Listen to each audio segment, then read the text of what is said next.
sa Pilipinas. NBC Manila Broadcasting Company. DZRH, member, kapisanan ng mga broadcaster ng Pilipinas.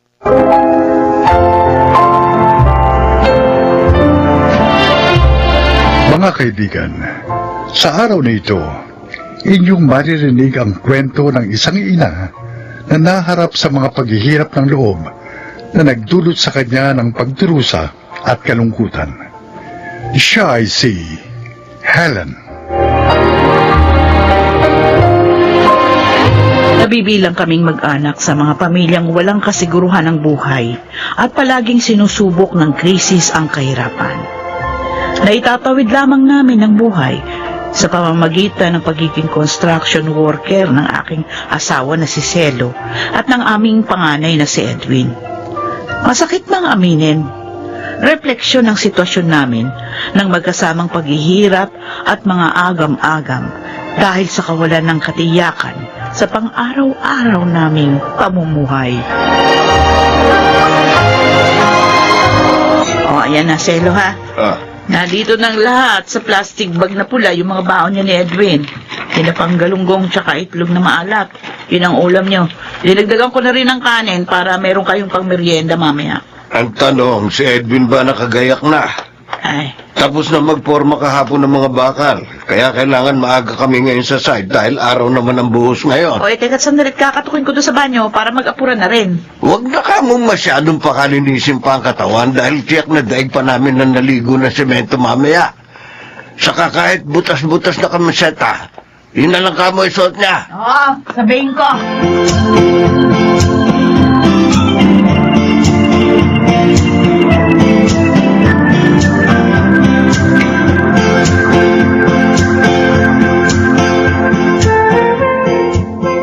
Edwin, Hoy, Arlene. mukhang ang aga niyo nagsipasok ngayon sa site, ah. Oo, araw kasi ng buhos ngayon eh. Saka nataon pang Sabado. Araw rin ng sweldo. Ganun ba? Ay, siya nga pala. Naglaga ako ng saging na saba. Uy. Ito, sa inyo ni Mang Celo ang 5 piraso. Para may pangmerienda kayo mamaya. Nagabala ka pa, Arlene. Ikaw nga itong kailangan lagi may pagkain dahil nga buntis ka eh. Dinagdagan ko talaga yung nilaga ko para mabigyan ko kayo ni Mang Celo. Para nga kako, hindi na kayo bumili ng merienda sa labas. Oo nga. Sige, hindi ko natatanggihan ang mga ito. Pero salamat ha. Saka sa ulitin. Hindi, biro lang. Pero ang gusto ko talagang sabihin, palagi kang mag-iingat para dyan sa dinadala mo. Ha? Salamat sa pag-aalala, Edwin. Maraming salamat.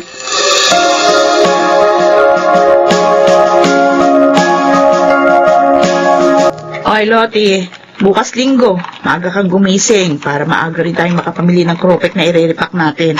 Pandagdag dito sa mga panindang ilalako natin sa terminal ng bus. Mag-repack na rin po tayo ng mani at cornic, Nay. Total, nag-iikot na rin lang tayo sa buong terminal. Dagdagan na natin yung paninda natin. O, pwede rin. Babawas tayo sa sweldo ng kuya mo para papuhunan natin. Yung sweldo nga kasi ng tatay mo nakalaan na yon sa maraming gastusin dito sa bahay. Na kinukulang pa nga, madalas.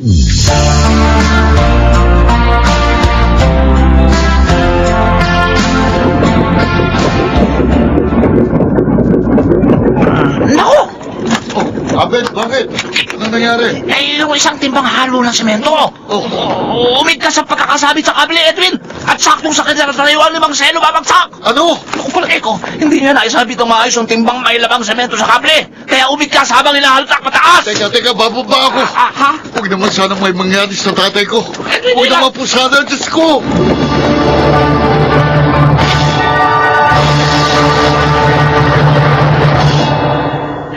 Edwin, ngayon patay ng tatay mo. Ikaw na maghahanap buhay para sa amin ni Lottie. Kanino pa ba naman kami aasa ng kapatid mo kundi sa'yo na? Huwag kayong mag-alala, Nay. Hindi ko kayo pababayaan. Pangako ko yan sa inyo. Mabuti naman. Ikaw ang panganay. Kaya dapat lang na ikaw yung sumalo sa mga obligasyong naiwan ng tatay mo dahil tungkulin mo yun.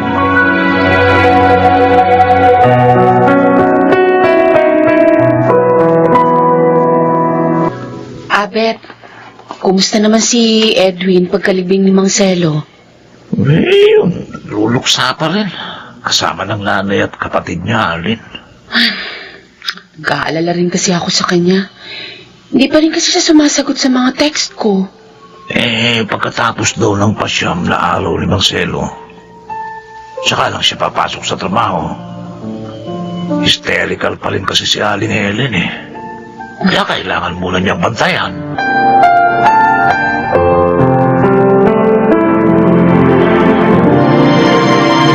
Loti, Nay, isang linggo nang hindi umuwi ang Kuya Edwin mo Palagi ba yung nag-overtime? At doon na siya natutulog sa barracks nila sa construction site? doon na po sa kubo ni Arlene na malapit lang sa trabaho nila umuuwi paggabi si Kuya, Nay. Ano? Sinong Arlene? Yung nabuntis ng kung sinong trabahador sa ginagawang building na yon? Opo, Nay, siya nga po. Bakit alam mo pala? Ba't hindi mo sinasabi sa akin? May mga bagay bang nangyayari sa bahay na to? At hindi ko na dapat malaman, ha? Ha? Nanay mo ako! Bakit ginagawa mo akong tanga? Ha?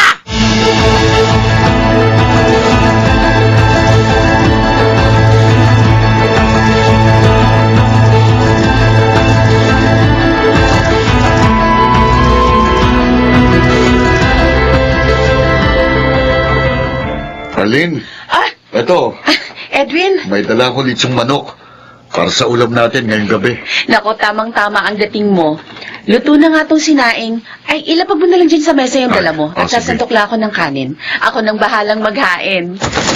Aba, bakit biglang may nagbukas ng pinto? Ikaw? Sino yan?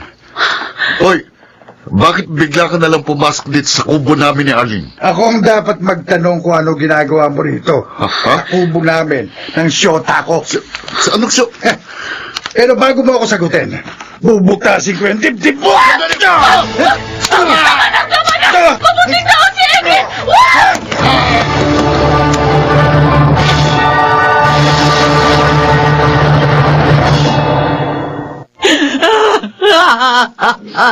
Bakit ganon, Diyos ko? Bakit kinukuha mo sa akin ang mga taong dapat nakatuwang ko sa pamumuha? Una si Selo, ngayon naman si Edwin. Bakit? Nakakabato pa ang kabaw ni Kuya. Aling Helen, nakikiramayo ako sa nangyari kay Edwin. Ikaw! Gusto ko lang po sanang bumulong ng pasasalamat kay Edwin sa lahat ng tulong na binigay niya sa akin. Hindi ka na dapat nagpunta pa rito dahil ikaw ang dahilan ng pagkamatay ni Edwin. Ang pagiging mapaghangad mo, yon ang dahilan kaya pinatay ang anak ko ng lalaki mo. Nagkakamali ho kayo, Aling Helen. Namaniwala kayo't sa hindi minahal ko si Edwin. Minahal ko ang inyong anak dahil sa kabutihan ng kanyang puso. Sinungaling ka? Sinadya mong akitin si Edwin para may bubuhay sa'yo ng sanggol na dinadala mo. Nakipagharimunan ka na rin sa buhay. Inagaw mo sa akin ang anak ko. Inagaw mo ang kahit sa isang tao pinag-uugutan ko ng pag-asa. Ang ang paniniwala niyo. Wala na ho ako magagawa. Pero sana hayaan niyo naman ako makalapit sa kabakong ni Edwin. Marami akong gusto sabihin sa kanya. Marami akong gustong ipagpasalamat sa kanya. Umalis ka na. Umalis ka na. Bago pa magdilim ang isip ko, baka ano pang magawa ko sa'yo. Hindi ka nararapat sa burol ng anak ko. Dahil hanggat nakikita kita, lalo mo lang dinadagdagan ang pagdadalamati ko sa kanya pagkamatay.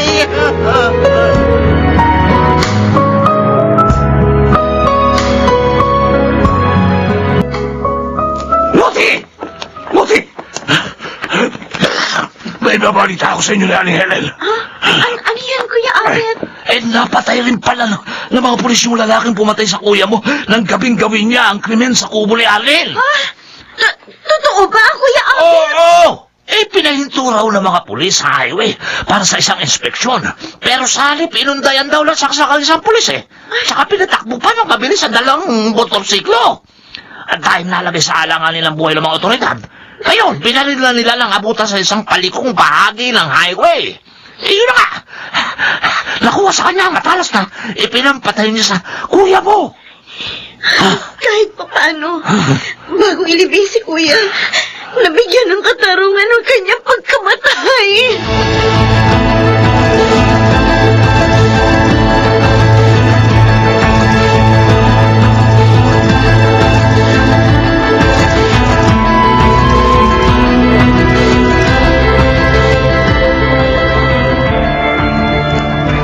Maaari nga. Tama ka sa sinabi mo. Wala na tayong magagawa, Arlene. Dahil patay na yung mga taong mahal natin. Pero tayong mga buhay pa, meron tayong magagawa. Para sa ating mga sarili. Ako, hindi ko makakalimutan ang pagpapahalagang ipinagdama sa akin ni Edwin. Muli ako magsisimula kasama ang batang isisilang ko sa pamamagitan ng kanyang magagandang alaala. Kung wala mang katapusan ang mga kirot na hatid ng kanilang pagkawala, kailangan ko pa rin harapin ang pangungulila sa bawat araw.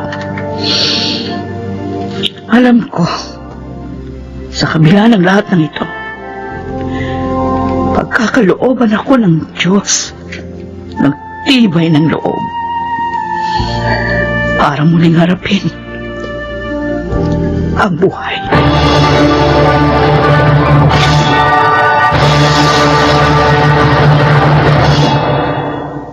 Hanggang ngayon, hindi ko alam kung hanggang kailan matatapos ang nararamdaman kong kalungkutan.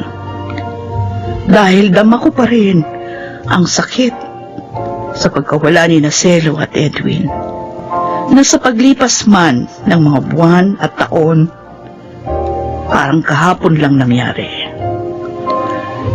Pero ang napatunayan ko sa lahat ng ito, malaking bagay ang pagtawag sa Diyos upang malampasan ang mga hinanakit at muling magplano para sa hinaharap. Kasama na rin namin si Arlene at ang kanyang 1 taong gulang na anak sa naging sama-sama naming pagharap sa mundo. Ako si Helen at ito ang aking buhay. Pinakadakila sa lahat ng kabutihan ang paglingap sa kapwa. Bagamat nagkukulang ang lahat ng bagay, ngunit hindi ang dakilang layuning ito na pundasyon ng pagkakaunawaan ng bawat tao. Mga nagsiganap: Jenaline de la Cruz, Chiquit del Carmen Amor, Yunel Benamin, Phil Cruz, June Ligaspi at Rosana Villegas sa papel na Helen. Naglapat ng angkop na tunog Jerry Butiao, sa musika Buboy Salonga, supervisyong teknikal Eric Lucero at Bong Muyar. Creative consultant Phil Cruz, production assistant Anching Cruz. Ito'y mula sa panulat ni Cel Barlam. Sa direksyon June Martin Ligaspi at Maynard Landicho Jr. Ito ang aking buhay.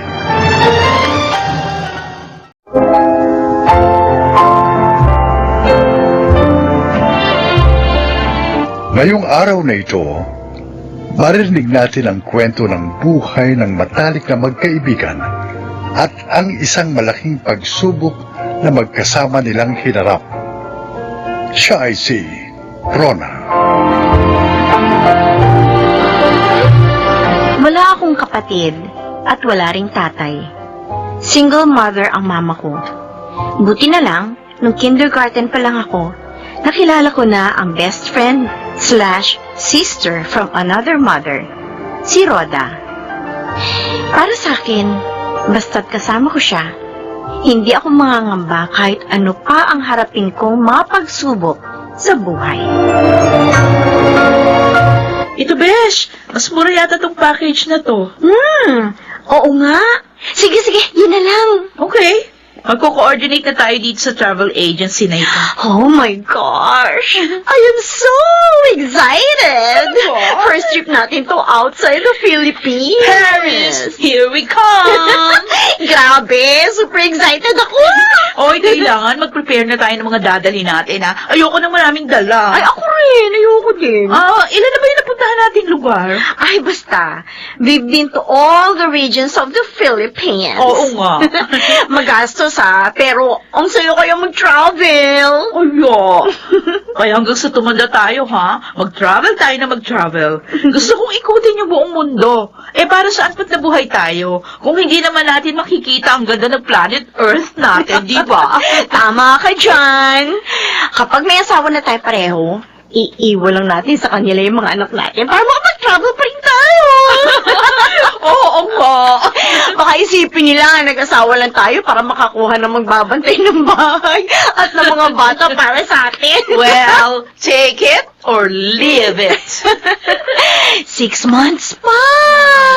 6 months pa ang hihintayin natin. Naku! Kung pwede lang hilahin ng araw para makita na natin ang Eiffel Tower!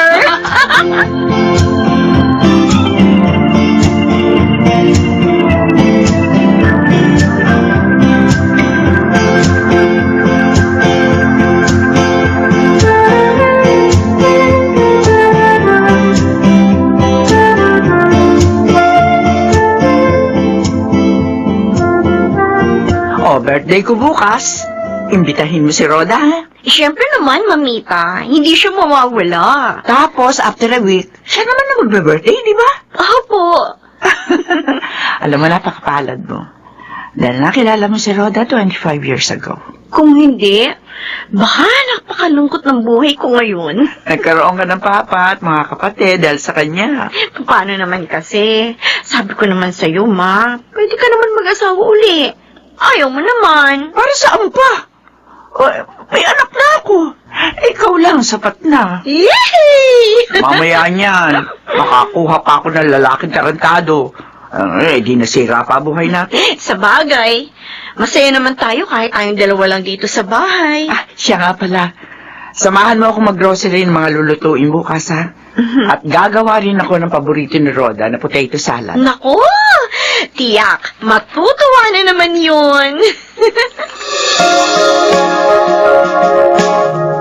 Happy birthday ulit, Mamita! Salamat sa pag-imbita sa amin dito. Nilulook forward ko po talaga ang birthday niyo, tita. Oh, talaga? Kasi dito lang ako nakakakain ng ganitong mga pagkain eh. Ano, gusto mo ba dito ka na tumira, Josh? Hindi, mag-isa na lang ako sa bahay. Pauwiin mo na kasi yung asawa mo. Ano pa ba ang pinagkakagastusan nyo? At todo, trabaho pa rin siya sa abroad. Paano? Itong panganay niya, puro pagka-travel ang inaatupa. Oy, grabe si Papa, oh. Ibibigay niyo naman ako kahit pa paano sa inyo, ah. Oo, nagbibigay ka. Pambili ng sabon na shampoo mo.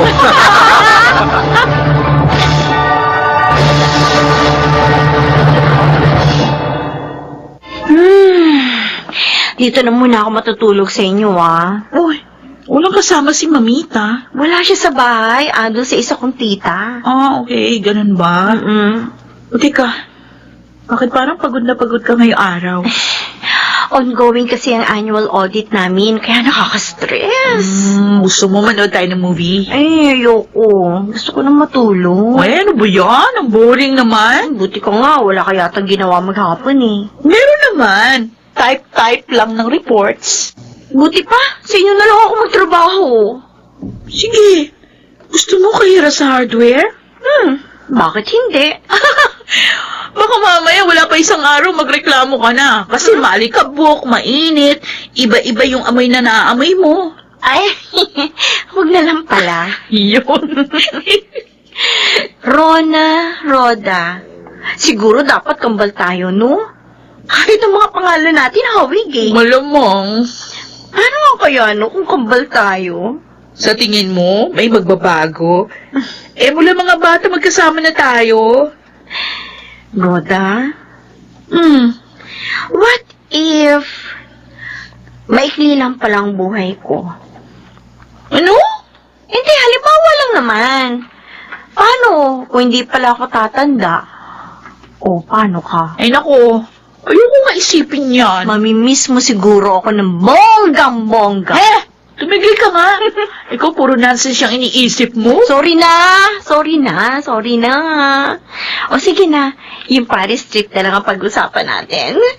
5 months na lang!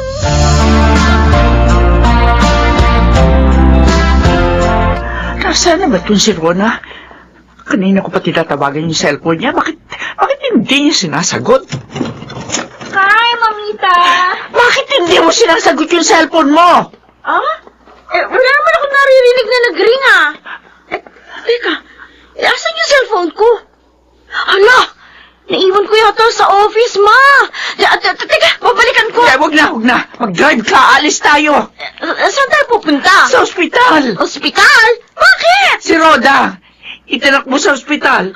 Tumawag sa akin ng papa niya kasi hindi ka nga nakokontak. Oh my gosh! Tara na, ma! Tara na! Bilisan natin!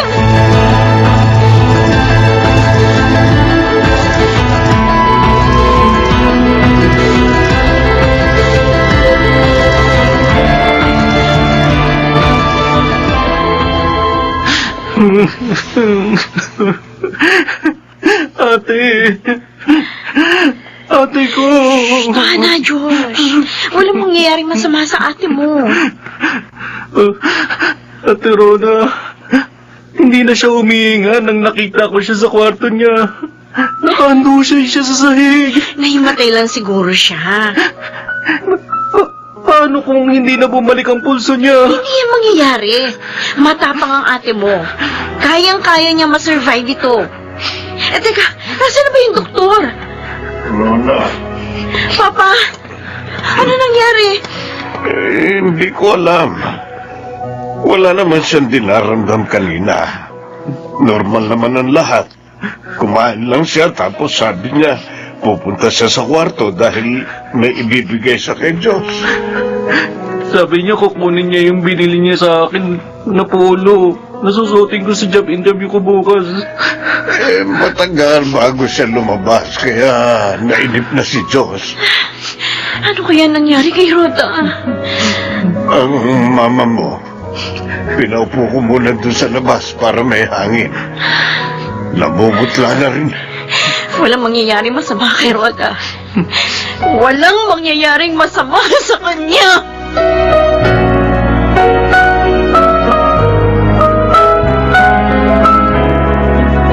Ang pamilya ni Rhoda, Kami po, Dok, kumusta siya? humihingi po ako ng paumanhin. Bakit po? Ano nangyari sa anak ko? She didn't make it. No, Oh, hindi totoo yan. Patay na siya. hindi. Ang anak ko. Sinungaling kang doktor ka. Miss, Paano mamamatay ang isang tao wala namang sakit, ha? Nahimatay lang siya. Baka dahil anemic siya or anything, pero hindi siya pwede mamatay. I'm sorry po. Hindi! Sabihin mo buhay ang kaibigan ko, buhay siya! Ate Rona, Hindi maaaring mamatay si Rhoda! Hindi siya maaaring mamatay! tama na ate. Rosa. Huwag kayong umiyak! Hindi patay si Rhoda! Sinungaling yung doktor na to! Sinungaling siya!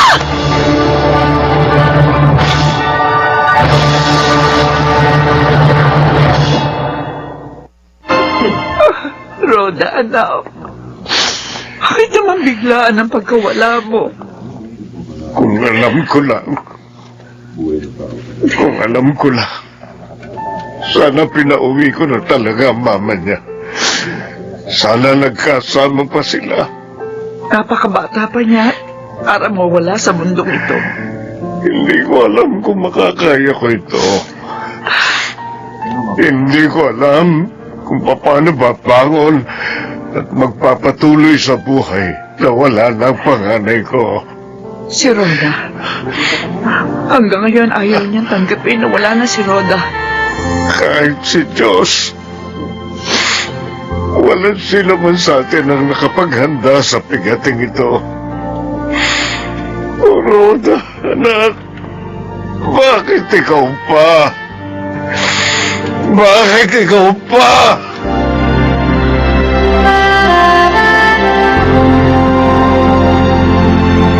Kaya ba nauna ka na? Dahil takot kang ako ang unang mawala? Joke lang naman yung tanong kong yan sa'yo eh. Masyado naman seryoso. Hindi naman kita basta-basta iiwan eh.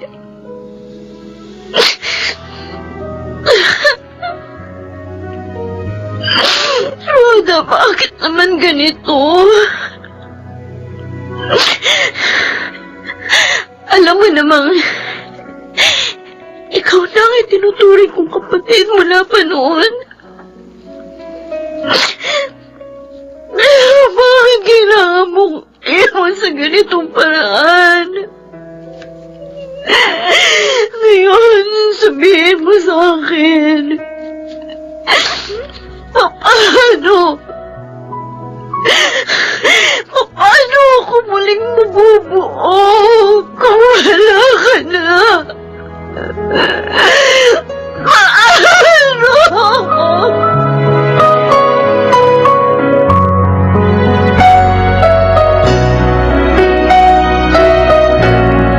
Bukas na ang flight mo papuntang Paris, Rona. Tutuloy ka ba? Kailangan, Ma. Masayang-masaya na sana kayo ngayon ni Rhoda. Naririto pa siya. Kailangan kong tumuloy. Para pag uwi ko, maaari kong ikwento sa kanya nakita ko sa lugar na dapat sabay namin pupuntahan. Anak, Napakahirap, Ma. Pero kailangan ko nang tanggapin. Mahabang buhay na siyang wala. Mga alaala na lang niyang naiwan sa akin. Dahil kapag hindi ko tinanggap, para ko na rin binaliwala ang masasayang araw at panahon nakasama natin siya. Kaya kahit napakahirap, susubukin kong tanggapin ang kanyang biglaang pagkawala.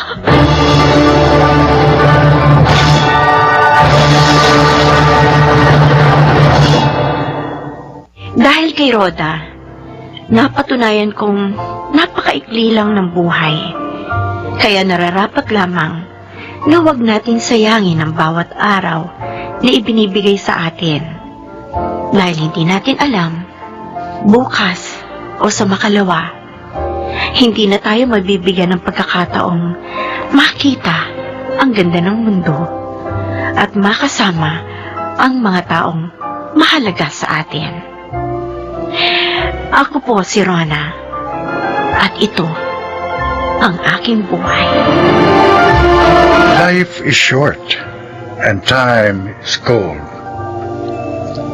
Mga kasaibihang gasgas na, ngunit sana mapagtanto nating hindi lamang ito basta kasabihan, kundi paalala sa atin na maging wise tayo sa paggamit ng bawat oras at araw na ibinibigay sa atin ng may kapal. Mga nagsiganap, Rosana Villegas, Susan Robles, Lionel Benamin, James Quanton, Phil Cruz, at Chiquit del Carmen Amor sa papel na Rona. Naglapat ng angkop na tunog Jerry Mutia, sa musika Buboy Salonga, supervisyong teknikal Eric Lucero at Bong Villar, creative consultant Phil Cruz, production assistant Anching Cruz. Ito'y mula sa panulat ni Rita Labanon, sa direksyon June Martin Ligaspi at Maynard Landicho Jr. Ito ang aking buhay.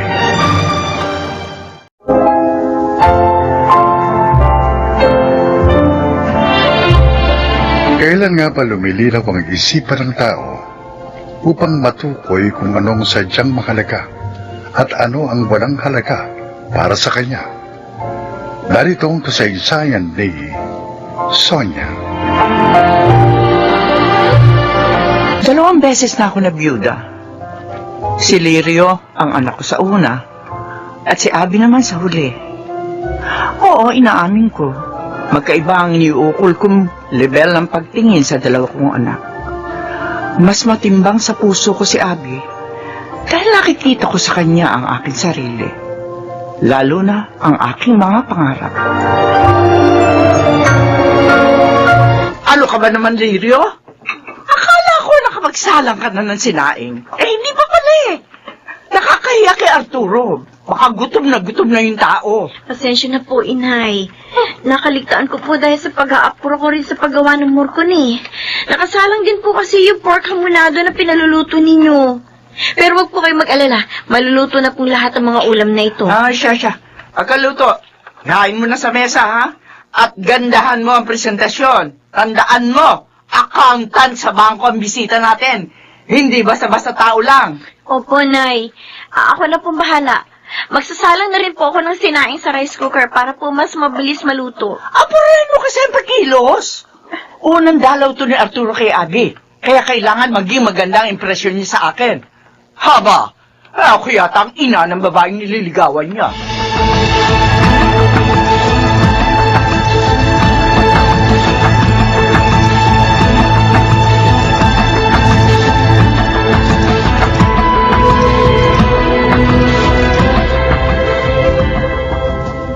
Bagay na bagay sa'yo ang kwintas na isinuot ko sa leeg mo, Abby. Eleganteng-elegante kang tignan sa kwintas na yan. Oo nga. Ang ganda dito, Arturo. Abby, prangka ako. Gusto kita. Alam kong kaya mong ibigay ang mga pangangailangan ko bilang isang lalaki. Frank rin ako. Pero, may mga kondisyon. Kung pera lang, hindi na natin pag-uusapan. Kaya kong ibigay ang lahat ng gusto mo. Lahat-lahat ng gusto mo, Abby.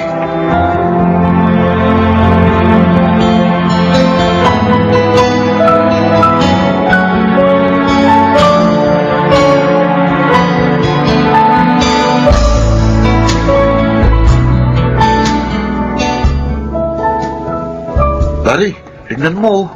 Gara ng kotseng nakaparada sa harapan ng bahay ng biyanan mo. Ha? Aba. Oo nga, no. At ang kintab-kintab pa, ha? Bagong-bago.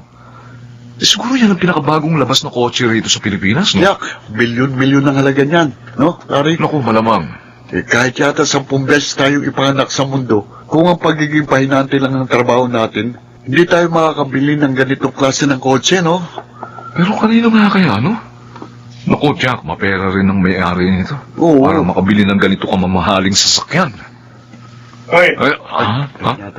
sino kayo? Ba't iniikutan niyo ang kotse ko? May binabala kayo masama? Naku, wala ho. Hinahangaan lang ho namin ang gara ng kotse nyo. At saka taga rito ho kami, sir. Oo. Kaya nagkakamali ho kayo sa iniisip niyo. Wala akong pakialam kahit taga rito kayo. Diyan lang ho kami, ho. Pag hindi pa kayo lumayo sa kotse ko, pagbababarilin ko kayo. Oho? Ano, hindi pa kayo alis? Bubulutin ko na baril ko!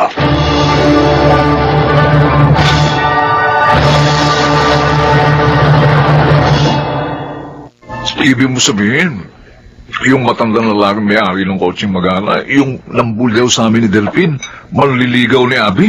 Oo, accountant daw yun sa bangko, sabi ni Inay. Executive daw. Kung todo nga estima ni Inay nung nandito eh. Nagpaluto pa siya sa akin ng espesyal ng mga ulam. Ang tanda ng lalaki yun, ha? Tsaka, ano kaya ang motibo niya sa panliligaw kay Abby? Ay nako, wag na wag mo sasabihin niya kay Inay. Tiyak, isusumpa ka na naman niya. Yun lang naman ang palaging iniintay ng nanay mo, Lirio, eh. Yung magkaroon ng pagkakataong laitin ang buong pagkatao ko. Para bang walang sariling damdamin kung pagsalitaan ako ng masasakit.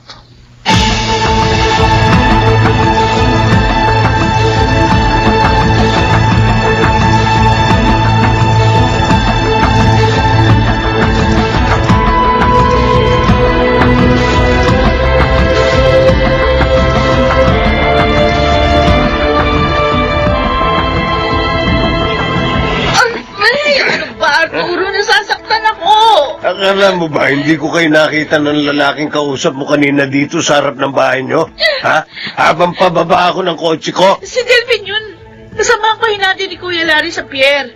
Talagang dinadaanan niya rito si Kuya kasi sabay sila pumapasok sa trabaho. Huwag mo akong gagawin. Kitang-kita ko kung paano kayo nag-usap ng lalaking yon. Basang-basa ko mga kilos nyo na meron kayong relasyon. O di ko ayaw mo maniwala, di wag. Sinusunod ko lang ang lahat ng gusto mo. Pinagbibintangan mo pa ako? Sinasaktan mo pa? Ikaw ang tandaan mo, ha? Ha? Oras na malaman kong may iba kang lalaki bukod sa akin, pasasabugin ko yung mukha mo. Sisiguruhin kong hindi ka na pakikinabangan ng kahit na sino pang lalaki.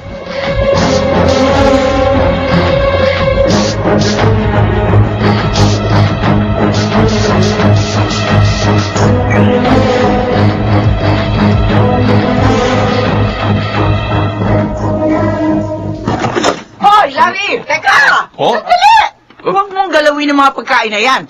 Hindi yan para sa iyo. Para kay Arturo lang yan. Oo, naku, nagalaw ko na eh.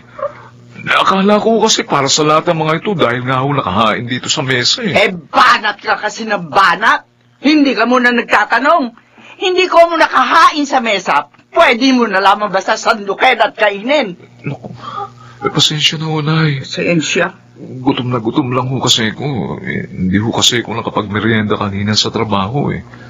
Matumalo kasi ang labas kanina sa pier, kaya wala rin akong kinita. Hoy, ano bang bago sa isang kain? At isang tukang katulad mong pahinante sa pier.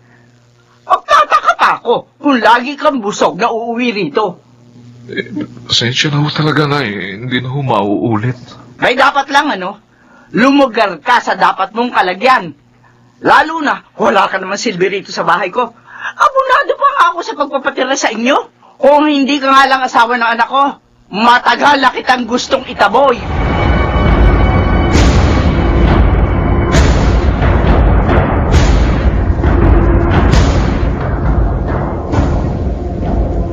Totoo naman yung sinabi ni Larry, Nay, eh. Kulang na lang lahat ng nandito sa loob ng bahay na to, lagyan nyo ng pangalan ni Arturo. Ay, ano masama doon? Malaki ang pakinabang ko kay Arturo. Sa asawa mo, may pakinabang ba ako? Alam niyo ba kung bakit nagkakalayo-layo ang mga kalooban natin sa bahay na ito, Nay?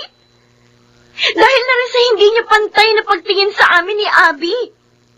Pati si Larry, na wala na makinalaman sa mga sentimiento ninyo, dinadamay ninyo. Dahil si Abby lang ang pag-asa ko. Nasa discarding niya ang ikagiginhawa ng buhay ko. Abay, baligtad ata. Kayo pa nahihirapan dito sa poder ko. Eh di kung gusto nyo, magsilayas kayo rito sa pamamahay ko!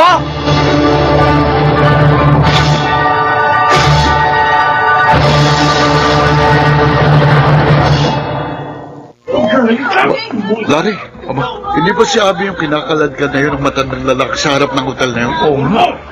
Si Arturo yun. At sinasaktan niya si Abby. Oo. Tulungan natin si Abby. Sige, kasunbo ko. Hoy! Kayo na naman! Naghahanap talaga kayo ng sakit ng katawan. Kuya Larry, nagbita na nga niyo ako. Makatayin ako ng tao ito. Pala kung ayaw mong bitiwan si Abby. Ha? Halika! Larry, ako naman. Ako naman, pare. Sige, sige! Alam mo, tanda, sa lahat ng ayoko yung nakakita ko ng babaeng sinasaktan ng... Sige, kulang ka! Sige! Sige!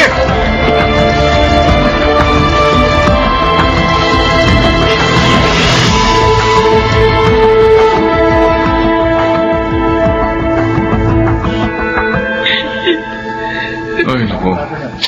May mga dating kaso na pala ng physical abuse si Arturo sa mga babaeng nakarelasyon niya. Ayon sa Women's Desk ng presintong pinagreklamuhan natin sa kanya, Abby. Nitong huli ko nga lang din nalaman na lahat, Kuya Larry. Ay, nako. Kasi bigla-bigla na lang siya nagagalit na walang dahilan. Parang halimaw kapag nagwawala. Grabe. Nalilisig yung mga mata niya. Abby, ang mahalaga, malaya ka na sa kalupitan niya. Tama. Pero mahalaga pa rin ituloy mong kasong isinampa mo laban sa kanya. Hindi tama yung pananakit niya sa mga babae dahil lamang pinaiiral niya ang pera niya.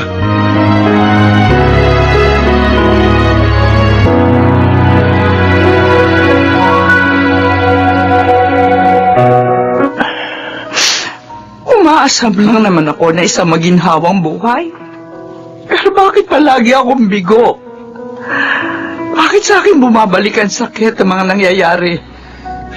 Hindi naman sa pera at material na bagay na susukat ang kaligayahan, inay.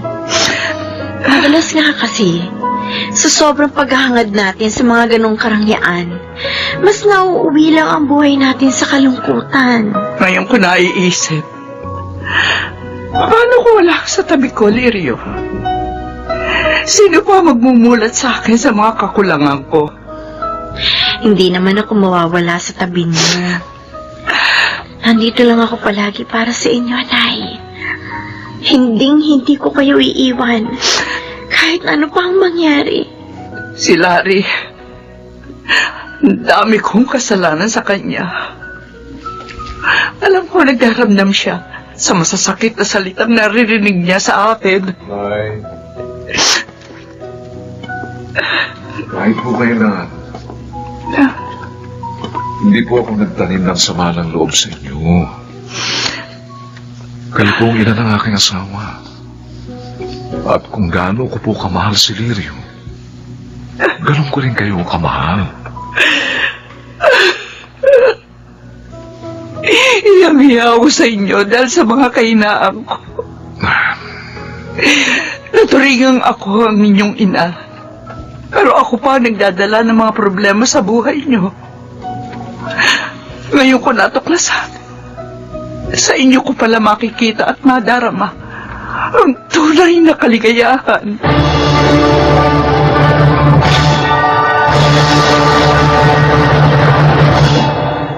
Siguro nga, ay masyado kong minamadali ang takbo ng buhay. Kung kaya hindi ko na pinag-iisipan pa ang mga bagay-bagay. Gayon din ang mga maaring maging resulta ng aking mararahas na desisyon. Tulad na lang ng pagpapaubaya ko kay Abby sa pakikipagrelasyon kay Arturo. Nang dahil lamang sa labis kong paghahangad sa karangyaan. Mabuti na lang at may isang Lirio na hindi nagsasawang ituwid ang aking mga pagkakamali. At isang Larry na lagi nakalaang umunawa sa aking mga kahinaan. At si Abby, marami na rin nagbago sa kanyang mga maling pananaw. Pagkaraang matuto mula rin sa pagkaligaw niya ng landas. Ako si Sonia at ito ang aking buhay.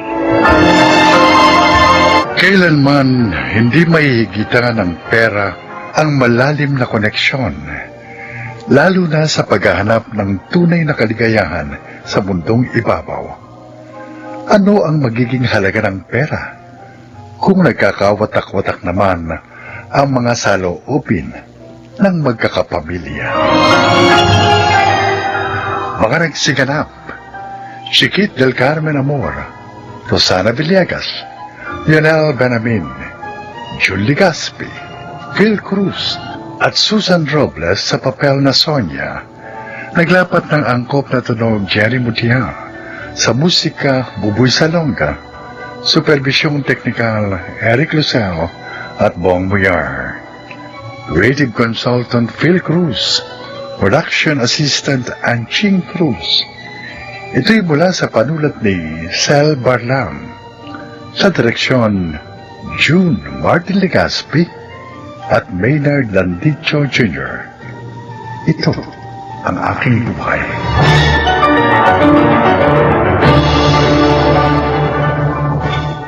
Champion Superpower with X-Stain Technology.